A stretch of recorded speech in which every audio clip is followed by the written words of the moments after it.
Good morning and welcome to my channel knowledge cattle. दोस्तों, आज का ये एपिसोड ना तो लॉजिकल रीजनिंग पर बेस्ड है, ना ही बेस्ड है किसी पजल पर। आज का ये जो शॉर्ट वीडियो है ये बेस्ड है आपका स्लॉग्स के न्यू पैटर्न के क्वेश्चंस पर। बहुत सारी क्वेरीज मिल रही हैं पिछले कई हफ्तों से। स्टूडेंट्स स्लॉग्स में फंस रहे हैं जबकि स्लॉग्स की सीरीज करा दी गई है, लेकिन फंसने का रीजन ये है कि क्वेश्चन पूछने का तरीका थोड़ा चेंज हो गया है एग्जामिनर का, इसलिए काफी स्टूडेंट्स इस पर फंस रहे हैं। हालांकि फंसने वाली कोई बात है नहीं अगर आप क्वेश्चन को ध्यान से पढ़ें तो आज हम उसी का एक शॉर्ट वीडियो लेकर आए हैं जिसमें हम आपको उस क्वेश्चन को करने के वो जो कैसे उनको अप्रोच किया जाता है वो चीजें डिस्कस करेंगे। और मैंने इस वीडियो को डिवाइड किया है 3 पार्ट्स में। पार्ट 1 आप अभी देख रहे हैं, पार्ट 2 आपको थोड़ी देर में मिल जाएगा और पार्ट 3। तो तीनों पार्ट शॉर्ट रहेंगे, लेकिन आपको पता चल जाएगा कि क्वेश्चन को अप्रोच कैसे करना है। आप बोर्ड पर देख पा रहे होंगे क्वेश्चन, कुछ ऐसा क्वेश्चन आ रहा है आजकल, आपने थंबनेल में भी देखा होगा। तो आप देखिए क्वेश्चन में क्या बोला है। क्वेश्चन में आपको स्टेटमेंट दिखाई दे रहा है जो कि बहुत नॉर्मल बात है, ये हमें काफी बार दिखाई देता है। उसके नीचे कंक्लूजन है, ये भी मान लो नॉर्मल है क्योंकि पहले ऐसे ही क्वेश्चन आते थे, स्टेटमेंट का डायग्राम ड्रॉ करते थे और कंक्लूजन्स को बताते थे कि भाई वो सही है या गलत है। और नीचे कुछ ऑप्शंस हैं, लेकिन ये ऑप्शंस ऐसे नहीं होते थे पहले क्या होता था, पहले बोला जाता था नीचे जो 5 ऑप्शंस दिए जाते थे उसमें बोला जाता था only first follow, only second follow, both first and second follow, है ना। जितने कंक्लूजन हो उस हिसाब से आपके 5 ऑप्शंस होते थे कि इनमें से कौन सा फॉलो कर रहा है या नहीं कर रहा है, आइदर और लग रही है या नन फॉलोज है, क्या है। लेकिन आप देख रहे होंगे ऑप्शंस चेंज है, ऑप्शन में भी स्टेटमेंट्स दे रखी है ना। तो ऐसे क्वेश्चंस को कैसे अप्रोच करते हैं यही हम सीखने वाले हैं। तो अगर आप भी फंसते हैं ऐसे क्वेश्चंस पर तो इस वीडियो को शुरू से लेकर आखिर तक देखिएगा क्योंकि शॉर्ट वीडियो है, ठीक है। तो देखिए सबसे पहले ये क्वेश्चन जो मैंने आपको डिस्प्ले किया बेटा, ये अधूरा क्वेश्चन है। बच्चे जब मुझे क्वेरी पूछते हैं तो ऐसे ही क्वेश्चन की पिक्चर मेरे को फॉरवर्ड कर देते हैं। उसके ऊपर का तो पढ़ो, यानी उसकी डायरेक्शंस क्या है ये तो पढ़ो, क्वेश्चन में पूछा क्या है ये तो पढ़ो। तो चलिए क्वेश्चन स्टार्ट करते हैं, शुरू से स्टार्ट करते हैं कि क्वेश्चन स्टार्ट होता कहां से। तो आप देख पा रहे होंगे बोर्ड पर आपको कुछ डायरेक्शन नजर आ रही है। देखो क्या बोला है, मैं पढ़ के बता देती हूं। कहता है some statements are given following by some conclusions. कुछ स्टेटमेंट्स दी हुई हैं और क्या उसे कुछ कंक्लूजन फॉलो कर रहे हैं। कहने का मतलब स्टेटमेंट है और कुछ कंक्लूजन दिए हैं, 2 हो सकते हैं, 4 हो सकते हैं, 1 हो सकता है, कितने भी हो सकते हैं। कहता है you have to find the option if included in the given statement it will make the given conclusions follow. ये लाइन पढ़ना भूल जाते हैं बच्चे, है ना। क्या बोला उसने, कह रहा नीचे जो ऑप्शंस दिए गए हैं, ये जो 5 ऑप्शन दिए गए हैं बेटा, नीचे जो 5 ऑप्शन दिए गए उनमें से आपको क्या चूज करना है, एक चूज करना है। उनमें से कौन सा ऑप्शन आप चूज करेंगे जिसको दिए गए यानी गिवन जो स्टेटमेंट है उस पर अगर मिला दिया जाए तो जो कंक्लूजन दिए हैं, 2 कंक्लूजन दिए हैं, वो दोनों के दोनों क्या हो जाए, फॉलो हो जाए। समझिए अब मेरा मतलब कि क्या है, यानी कि आपको ऐसा नहीं करना कि आपने स्टेटमेंट बनाया और कंक्लूजन चेक किए और बस इतना काम है आपका। तो फिर नीचे का पार्ट क्यों दिया एग्जामिनर ने। तो इस चीज को समझिए बेटा, आपको जो स्टेटमेंट दिए हैं, चाहे वो 2 दिए हो चाहे वो 3 दिए हो, उसमें आपको नीचे जो ऑप्शन दिए, कंक्लूजन छोड़ दो थोड़ी देर के लिए, नीचे जो ऑप्शन दिए उनमें से कौन सा ऑप्शन आप इसमें ऐड करेंगे, इस स्टेटमेंट में एक एडिशनल आपको स्टेटमेंट ज्वाइन करना है, ऐड करना है, सो दैट आपके जो कंक्लूजन्स हैं जो दिए हुए उन्होंने वो क्या हो जाए, फॉलो हो जाए। ध्यान रखना, फॉलो हो जाए।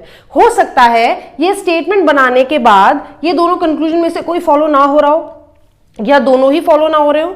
आपको क्या करना है, यू हैव टू मेक कि ये जो 2 कंक्लूजन हैं ये फॉलो हो जाए। उसके लिए आपको जरूरत पड़ेगी भाई स्टेटमेंट में कुछ ना कुछ छेड़खानी करनी पड़ेगी।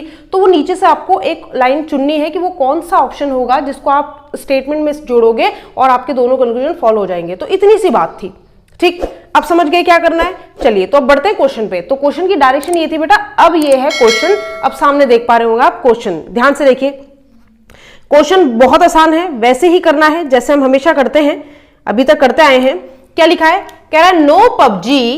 क्या लिखा है, स्टेटमेंट देख रहे हैं, स्टेटमेंट का डायग्राम बनता है, हम ये सब जानते हैं, ठीक है। क्या बोला है, नो पबजी इज फौजी, ठीक है। कोई भी पबजी जो है बेटा वो क्या नहीं है, फौजी नहीं है, ठीक है, बना दिया। फिर कहता है सम लूडो इज कैरम। कुछ लूडो जो है वो क्या है, कैरम है। और फिर बोलता है सम कार्ड्स आर फौजी। कुछ कार्ड्स क्या है, फौजी, कुछ कार्ड्स फौजी हैं। ध्यान रखना ये कार्ड्स है और ये कैरम है, तो दोनों के इनिशियल में से कैरम का सी रखा और कार्ड्स के लिए मैंने कार्ड्स पूरा लिख दिया, ठीक। ये डायग्राम है। अब कंक्लूजन्स क्या है ये देख लेते हैं। कंक्लूजन नंबर वन है कि all ludo is carrom is a possibility, और दूसरा है सम कार्ड्स आर कैरम। ठीक, अब जरा देखो, कह रहा सारे लूडो कार्ड कैरम के अंदर हो, क्या ये संभावना ये कैरम है, ठीक है, सारे लूडो कैरम के अंदर हो ऐसी पॉसिबिलिटी हो सकती है। अब लूडो देखो कहाँ है, ये रहा, सारे लूडो कैरम के अंदर हो सकते हैं, ऐसी संभावना हो सकती है। पॉसिबिलिटी पूछिए बेटा, तो हो सकती है, हाँ जी बिल्कुल हो सकती है। पॉसिबिलिटी पूछिए, कुछ तो है ना, हो सकता है सारे ही लूडो हो, ठीक है, यानी पॉसिबिलिटी बिल्कुल सही है। मुझे क्या करना है, दोनों कंक्लूजन को सही प्रूफ करना है। तो पहला तो सही है ऑलरेडी, यानी कुछ करने की जरूरत नहीं है पहले के लिए। तो सेकंड देखते हैं, सम कार्ड्स आर कैरम, कह रहा कुछ कार्ड्स कैरम है, कोई पॉसिबिलिटी नहीं है बेटा। कह रहा कुछ कार्ड्स कैरम है, तो मैंने कहा कार्ड्स और कैरम का तो कोई रिलेशन बताया नहीं। अगर ये पॉसिबिलिटी होती तो ये सही होता, तब तो हमें कुछ करने की जरूरत ही नहीं थी। यानी कि अभी ये कहां चला गया, गलत। और कैसा गलत है बेटा, डाउट। मानते हो ना ये बात? अगर जिन्होंने मेरे स्लॉग्स के सेशन नहीं देखे हैं तो प्लीज प्लेलिस्ट में जाइए और पहले स्लॉग्स की पूरी सीरीज देखिए, सो दैट आपको क्लियर हो जाए कि स्लॉग्स करते कैसे हैं, ठीक है। तो कह रहा सम कार्ड्स आर कैरम, कुछ कार्ड जो हैं वो क्या है, कैरम। तो मैंने कहा इनका कोई रिलेशन नहीं दिया, डाउट है। डाउट यानी कि गलत, लेकिन मुझे क्या करना है, क्वेश्चन में तो मुझे बोला था कि दोनों को फॉलो कराना है। इसका मतलब इसको फॉलो कराने के लिए मुझे इनके साथ कुछ ना कुछ छेड़खानी करनी पड़ेगी, यानी स्टेटमेंट के साथ कुछ ना कुछ ऐड करना पड़ेगा। वो चीज क्या है वही आपको बतानी है। तो चलो देखते हैं ऑप्शन फर्स्ट। ऑप्शन फर्स्ट क्या दिया है, कहता ऑल कैरम आर पबजी, कह रहा सारे कैरम को पबजी के अंदर कर दो तो ये बात सच हो जाएगी। क्या ऐसा है, सारे कैरम को अगर मैं पबजी के अंदर कर दूं, सारे कैरम को अगर मैं पबजी के अंदर कर दूं तो क्या कैरम और कार्ड के बीच में रिलेशन आ जाएगा? कहां से आएगा? वो कह रहा सम कार्ड आर कैरम, कार्ड का कैरम के अंदर आना जरूरी है कुछ पार्ट, तभी ये बात प्रूफ होगी। तो मैंने कहा नहीं, यानी पहला स्टेटमेंट लेके तो कोई फायदा है नहीं। दूसरा ले लेते हैं। दूसरा कहता ऑल लूडो और कार्ड्स, सारे लूडो कार्ड्स के अंदर है। ये सारे लूडो किसके अंदर बेटा, कार्ड के अंदर है। अब खुद सोचो, अगर ये सारे लूडो, ये जो लूडो का पार्ट है, अगर मैं इस पूरे लूडो के पार्ट को कहां ले जा लूं, कार्ड के अंदर, इस पूरे लूडो को अगर मैं किसके अंदर डालूं, कार्ड के अंदर, तो बेटा लूडो के साथ साथ ये भी तो जाएगा। और ये क्या है, किसका पार्ट है, कैरम का। तो कार्ड के अंदर क्या आ जाएंगे, कुछ कैरम आ जाएंगे, आएंगे कि नहीं आएंगे, है ना। और उसने क्या बोला, सम कार्ड आर कैरम। अब बच्चे सोचते हैं कि मैम कैरम का कुछ पार्ट कार्ड के अंदर आएगा, कार्ड का थोड़ी ना आएगा। आप खुद सोचो, आप मान लो यहाँ लूडो ले गए और लूडो का कुछ पार्ट कैरम के अंदर है, तो बेटा कैरम का भी तो कुछ पार्ट लूडो के अंदर आ जाएगा, और कार्ड का कुछ पार्ट कैरम के अंदर जाएगा कि नहीं जाएगा। तो कैरम का कार्ड के अंदर, कार्ड का पार्ट, ये कार्ड का ये तो पार्ट है, ये कैरम के अंदर, यानी ये सही हो जाएगा। यानी सेकंड वाले को अगर मैं ऐड कर दूं तो ये बात बन सकती है। लेकिन ध्यान दें, ऑप्शन में कई बार दो ऑप्शन भी होते हैं ऐसे कि दोनों लग रहे हो, तो उनके लिए भी ऑप्शन होता है। तो तीसरा देखते हैं, तीसरा क्यों नहीं हो सकता, तीसरा क्यों गलत होना चाहिए। तीसरा इसलिए गलत होना चाहिए बेटा क्योंकि कह रहा है सम लूडो इज फौजी, लूडो को फौजी के अंदर कर दो। अगर लूडो को हम फौजी के अंदर कर देंगे तो जरूरी थोड़ा ना कि कैरम कार्ड के अंदर होगा। कैरम जो है वो फौजी के अंदर हो सकता है, लेकिन कार्ड के अंदर भी है, ये श्योरिटी नहीं है। फोर्थ वाला क्यों नहीं होगा, फोर्थ वाला कह रहा है सम पबजी इज कैरम, कह रहा कुछ पबजी कैरम है। पबजी का अगर कैरम से रिलेशन निकाल भी दे तो कैरम का कार्ड से आएगा, ये श्योरिटी नहीं है। और फिफ्थ वाला ऑप्शन है कि नन ऑफ दीज, कह रहा है इनमें से कोई भी सूटेबल नहीं है, तो ये गलत है। तो आंसर क्या आएगा, सेकंड, आंसर सेकंड आएगा। आई होप आपको बात समझ में आई होगी, ठीक है। ये मेंस के लिए जितने लोग जा रहे हैं, ठीक है, बिल्कुल आ सकता है, बिल्कुल उम्मीद है कि मेंस में आ जाएगा ये, ठीक है, क्लर्क में, पीओ में, किसी भी उसमें आ सकता है। तो ये रहा हमारा पहला क्वेश्चन। चलिए अब समझते हैं इसे दोबारा एक और क्वेश्चन के थ्रू। सेकंड क्वेश्चन देखिए बोर्ड पर। सेकंड क्वेश्चन देखिए क्या कह रहा है, नो राशि इज गोपी, कोई भी राशि क्या नहीं है, कोई भी राशि गोपी नहीं है, नो राशि इज गोपी। फिर कहता है 37% गोपी आर इनोसेंट, 37% गोपी आर इनोसेंट। अब ध्यान देना बेटा, ये जो सम है 35% हो या कुछ भी हो, 100 से छोटा कितना ही परसेंटेज हो उसे हम सम में लेते हैं, लेकिन ध्यान रहे ये कितना परसेंट है उसकी वैल्यू दी है 37%। गोपी का 37% किसके अंदर है, इनोसेंट के अंदर है। और एक और चीज ध्यान रखना, अगर गोपी का 37% इनोसेंट के अंदर है तो जरूरी नहीं बेटा कि इनोसेंट का भी 37% ही हो सकता है इनोसेंट का गोला बड़ा हो सकता है बहुत छोटा हो, है ना। तो मैंने आपको एपिसोड्स में बताई ये बात, अगर नहीं देखे तो प्लेलिस्ट में देख लेना। तो गोपी का 37% इनोसेंट के अंदर है, इनोसेंट का कितना परसेंट है वो नहीं जानते, लेकिन कुछ तो होगा ही, ठीक। फिर नेक्स्ट बोलता है 3% कोकिला इज इनोसेंट, 3% कोकिला, कोकिला का कितना परसेंट, 3% किसके अंदर है, इनोसेंट के अंदर, यानी कुछ कोकिला इनोसेंट के अंदर है, ठीक है। ये पार्ट कितना है, ये 3% है, ध्यान रहे क्या बोला है, कोकिला का 3% इनोसेंट के अंदर है, ये नहीं बोला कि इनोसेंट का भी 3% होगा, इस चीज का खास ध्यान रहे, ठीक है। जो लोग मेरी सीरीज देख चुके हैं वो समझ गए होंगे कि मैम क्या बोल रही हैं। अब देखिए क्या बोलते हैं, कंक्लूजन्स क्या क्या है। पहला कंक्लूजन्स, पहला है all Kokila can be Radha.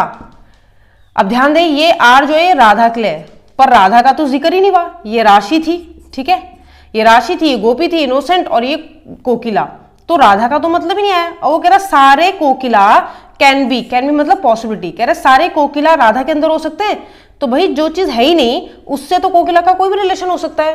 कुछ बच्चे सोचते हैं मैम राधा नहीं है तो ये गलत होना चाहिए, लेकिन बेटा जिस चीज के बारे में पता ही नहीं उसको आप श्योर गलत नहीं बोल सकते, है ना।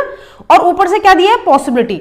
अगर ये बोला होता ऑल कोकिला इज राधा तो अब तो गलत था, डाउट वाला।